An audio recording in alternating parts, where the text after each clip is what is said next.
Who was the first person to be filled with the Holy Spirit in the Bible? You might be thinking, well, it was the 120 in the upper room. They were waiting for God's Spirit, and he poured his Spirit out on them, and they spoke in new tongues, and that day 3,000 people were added to the church. Or you might be thinking maybe it was Jesus. The Holy Spirit descended on Jesus as a dove, and maybe that's when he was filled with the Holy Spirit, and he's the first person to be filled with the Holy Spirit. Well, you're wrong.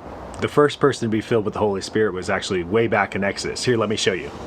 Exodus 31, 2-5 says, "See, I have called by name Bezalel, the son of Uri, the son of Hur, of the tribe of Judah, and I have filled him with the Spirit of God, with the ability and intelligence, with knowledge and all craftsmanship, to devise artistic designs, to work in gold, silver, and bronze, in cutting stones for setting, and in carving wood, to work in every craft."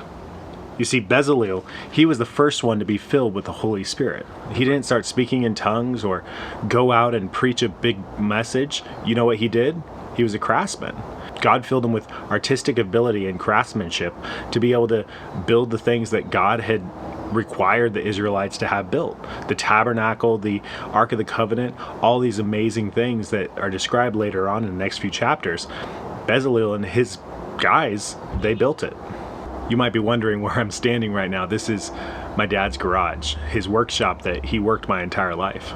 Since before I was born, my dad was a handyman.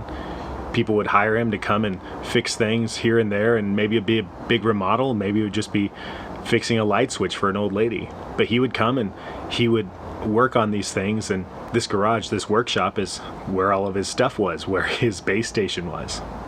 My dad died about a year ago, and since then, this garage has gotten become kind of a mess.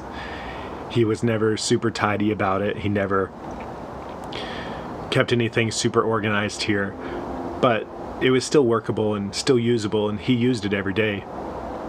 Since then, we've kind of put all of the stuff that he had scattered around in here, and we put other things that needed to be stored out here.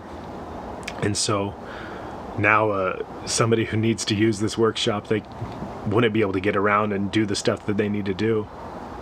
My dad was a man of God. He wasn't just a handyman or a craftsman. He was a children's church pastor. He spent years teaching kids and bringing kids to Christ. And he spent years raising his family to love Christ and to do the things that God asked him to do.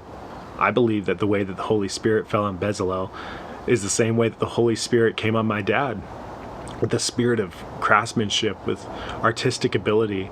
He would go and he would look at a problem and he'd be able to fix it quicker and easier than a lot of people. I think that's one of the ways that the Holy Spirit moved in my dad's life. It's hard for me to talk about my dad. If you're a craftsman, if you're an artist, if you work with your hands, don't think that what you're doing is less important. Don't think that because you go out every day and you sweat, you dig holes, that you build things with your hands, that you are less important than people in the ministry or people with office jobs. The first person that God put his Holy Spirit on was a craftsman. He was an artist.